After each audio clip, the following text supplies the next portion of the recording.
Now, this is an airport completely built on water. And of course, it doesn't exist in real life. This is just a fictional concept. And today we're going to find out why this kind of airport will never exist in real life indeed. I mean, okay, this is not completely true. Airports that are built on water do exist. For example, this is Hong Kong's international airport, the Chep Lap Kok Airport, nice name. And it's built on an artificial island that was specifically made in order to build it. Obviously, this makes sense, especially in the small Hong Kong. There's not a lot of space on land. I mean, their previous airport, the Hong Kong Kai Tak Airport, obviously was built on land that was way too small that, to host such a huge city. So yes, artificial islands do exist, but definitely not built on stills like this. This is the so-called Atlantis marine base concept by Voyager Sim Project, a developer for the Microsoft Flight Simulator that's kind of known for having interesting ideas, for building airports on places where they don't exist at all. It is built here right between the Sicilian island and the southern tip of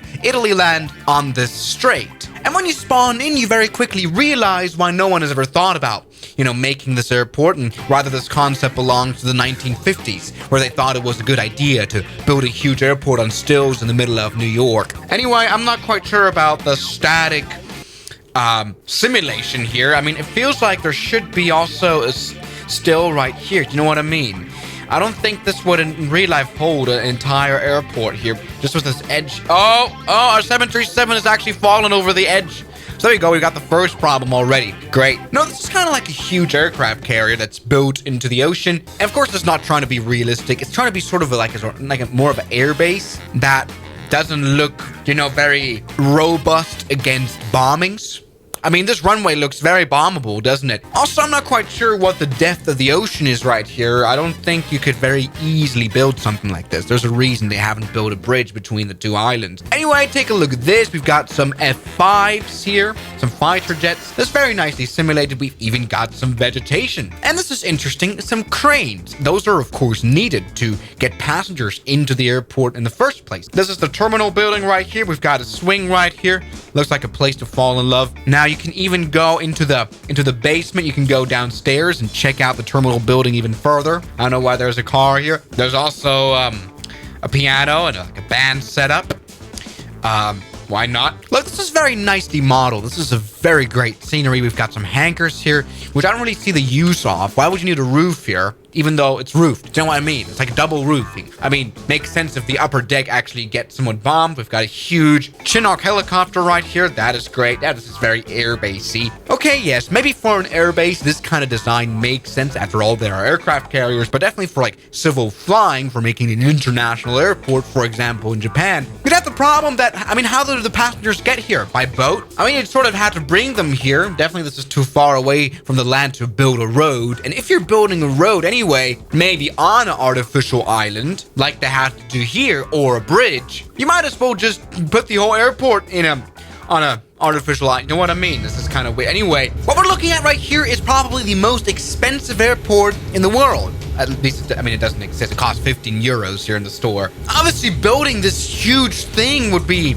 immensely expensive, to the point where you could definitely build an aircraft carrier at this cost. And anyway, you don't really get a lot of runway here. This is only 800 meters long, barely a kilometer, not really, 2,500 feet or something. I'm not even sure if we're able to take off the 737 out of here. Also, I think a fighter jet would struggle here. They land at excessively fast speeds, and they're only able to land on aircraft carriers because they have the tailhook system. And there you go, we were barely able to actually just take off, even though this is just a 737 MAX, not really a super huge airplane. There we go, though, we have done it. But I'm pretty sure this is the kind of airport adds 5 hours to trip time for the passengers, so that's great. Yeah, genuinely, I don't think fighter jets will be able to land here. To be honest, most of them have to use a parachute to stop in the first place on a very long airbase runway. Let's maybe see if we can do it. We're very fast. Come on, Boeing. You should be able to do this. Yes, all is well, I hope. Okay. Luckily, there's a bit of a slope, which helps us in our performance.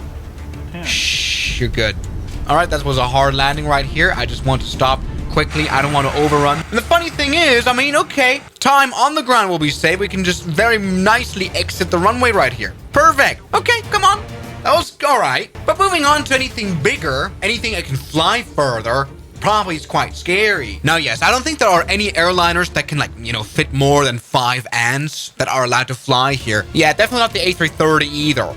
So long-haul flying to this airport never would be possible. Yeah, even as a military, okay, maybe the C-130, that should be able to go without any issues. Let's just say, come on, let's maybe try to take off. Once again, we do have the slope. And because we're rolling down so nicely, we're able to, you know, pick up some speed here, which will barely be enough to, I guess, take off. I guess, you know, we have a little bit of headroom here. You know, we're not going to crash into the... Oh, we're going to thrown off. Okay, oh... That's worked brilliantly. Now, I think the most expensive part of this airport is definitely going to be landing gear maintenance costs. You know, landing uphill, using maximum brakes, having to land very hard to stop quickly. Those are all recipe for disaster, really. So come on, let's maybe try landing here again here. Come on. Oh, it's gonna be super hard. Oh, I think I touched down a bit earlier. Okay, there we go. We've done it though. It's time to stop now. Full power into the reverse thrust. You can do it, A330. I know we've almost reached the end of the runway, but look at this. Yes, it's done it. It's done it beautifully. It's just lost the landing gear there. Yeah, I don't know if you could establish any ILS here. I don't think auto land would be able to cope with the flaring the slope. Anyway, the different problem here definitely also this windsock, which is a bit poorly placed, to be honest. It's quite interesting though how all airplanes so far have kind of worked here though. Let's be honest. I mean, this is the Airbus A380, the biggest airliner in the world, and it actually, I mean, it would fit here. Yeah, just to get the scale of how huge this thing is. This would be impossible to build. It's kind of like a Pyramid of Giza kind of impossible. Come on, let's take off now. Full power. All is well. It is going full power. Let's go ahead and unleash this beast, which is probably not only going to clip this windsock, but also the tower, question mark? Nah, all right, that's kind of work. All right, let's see if we can take off this one.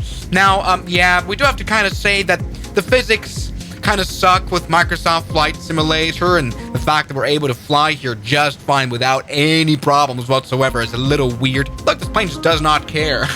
I mean, we have been able to land it at Saba, the shortest runway in the world. 5. Put her down and stop her. Stop her now. Stop her now. Stop her now. Stop her now. Stop her now. No. No! So, we should be able to land here without any problems, too. Shh. Shush. Shut up. You're fine. You're gonna be just fine. Genuinely. All right, there we go. That's been a bit of a hard landing. Let's go ahead and stop now. Full power into the braking, which shouldn't be a problem at all, especially at full braking. Look at this. Yes, what an immensely genius airport. Now, you really wouldn't want to be parking a plane on spot 1, though, isn't it? Yeah. And you probably shouldn't be parking on the lower deck either, should you? I mean, this is definitely going to collide with the vertical stabilizer. Look at the size of the A380. It's just crazy. You get the Cessna. We've got the C-160, I think, parked down there. It's not going to fit, is it? Oh. Yeah, Microsoft's kind of convinced of that too. No idea what's going on there. You should rather use the upper deck, which is only used by helicopters anyway. So this ramp shouldn't be a problem.